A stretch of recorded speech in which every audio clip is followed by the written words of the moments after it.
Welcome back to another episode of Out Loud Geek, where we discuss news and views about pop culture, science fiction, fantasy, food, cooking, the outdoors, and more. It's time, once again, for another depressing dose of dismal Disney.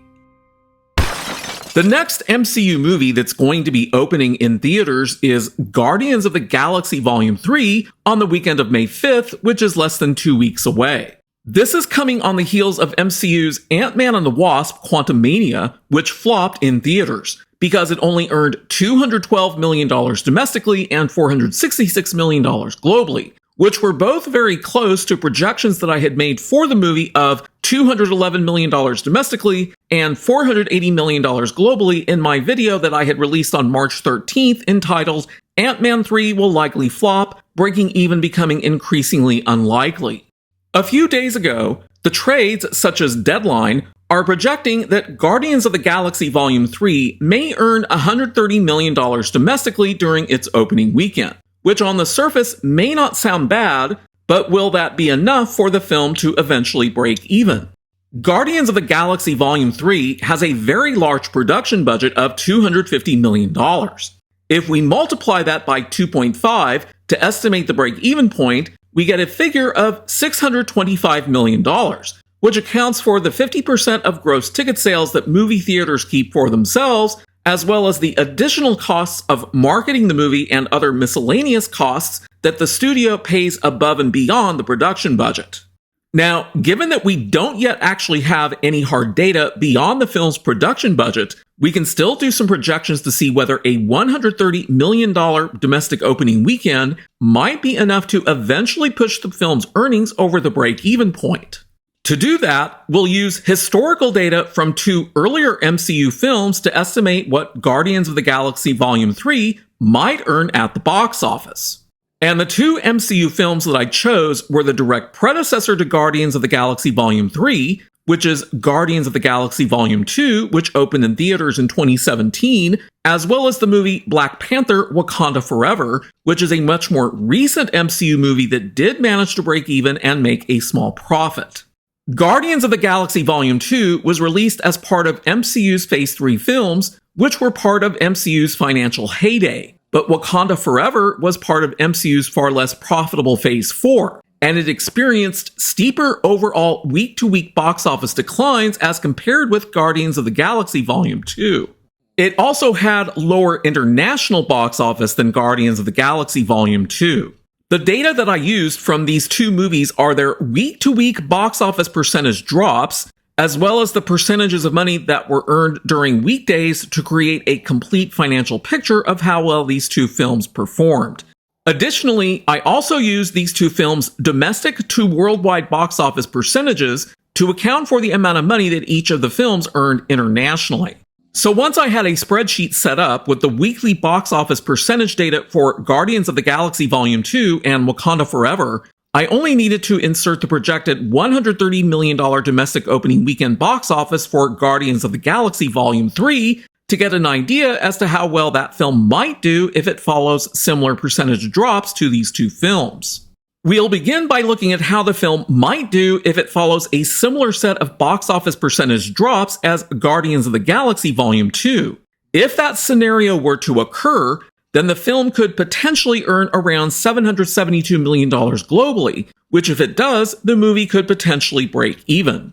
And to verify whether the percentages and calculations that I'm carrying out in the spreadsheet are correct, I also used the domestic opening weekend box office for Guardians of the Galaxy Volume 2, and it came out to almost exactly what that film earned globally in 2017, $869 million. So I'm confident in the methodology and mathematics that I'm using to generate this projection. But we have to bear in mind that if the opening weekend box office for Guardians of the Galaxy Volume 3 ends up being lower than $130 million, then its potential earnings won't be as good. So I decided to try the opening weekend box office for Ant-Man and the Wasp: Quantumania, which was around $106 million domestically. And in that possible scenario, Guardians of the Galaxy Volume 3 could still potentially be barely able to break even, provided that its week-to-week drops in box office ticket sales and international box office earnings are similar to those of Guardians of the Galaxy Volume 2. But what if Guardians of the Galaxy Volume 3 only performs about as well as Wakanda Forever did late last year? That movie saw steeper initial declines in domestic box office, and it also didn't earn as much internationally. So if we view a chart that includes the projection that's based on Wakanda Forever's week-to-week box office declines, weekday percentages, and international box office, we get a much lower final global gross box office projection of around $617 million, which is below the film's estimated break-even point of $625 million. So these two curves represent two potential outcomes for Guardians of the Galaxy Volume 3. Given that MCU movies aren't currently performing as well as they did during Phase 2 and Phase 3, I don't expect that Guardians of the Galaxy Volume 3 will perform as well from week to week as its 2017 predecessor did. But given that there may be more overall international interest in the movie than Wakanda Forever had, we could average the data from these two curves to account for factors that are affecting both of them. And the resulting average curve that gets generated ends with a value of around $695 million. So based on these projections using other MCU movies' week-to-week ticket sale percentages, there does appear to be a reasonable chance that Guardians of the Galaxy Volume 3 might break even, but that's highly dependent on how well its opening weekend is, how much its week-to-week drops in ticket sales are, and its international box office. We'll have to wait and see how the actual numbers for Guardians of the Galaxy Volume 3 play out in the coming weeks. But I think it's safe to say that the movie probably won't make much money if it does break even, and it's very unlikely that it will perform anywhere near as well as the Super Mario Bros. Movie has, which has already earned close to $700 million globally and is heading towards surpassing $1 billion in under 2 weeks. After more than 20 continuous years of having multiple superhero movies released every year, people are probably getting burned out on them. I know I am, so the Super Mario Bros. Movie is a welcome change that isn't pushing any political agendas and isn't a superhero movie. Thanks for watching today, and a huge thanks to everyone who has subscribed to our channel. We appreciate your support. If you enjoyed this video, please press the like button, and please feel free to share a comment.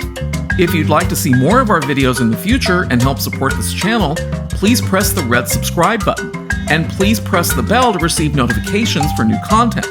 You can also find us on Facebook and Twitter by clicking on the links in the description. Until next time, this is Out Loud Geek.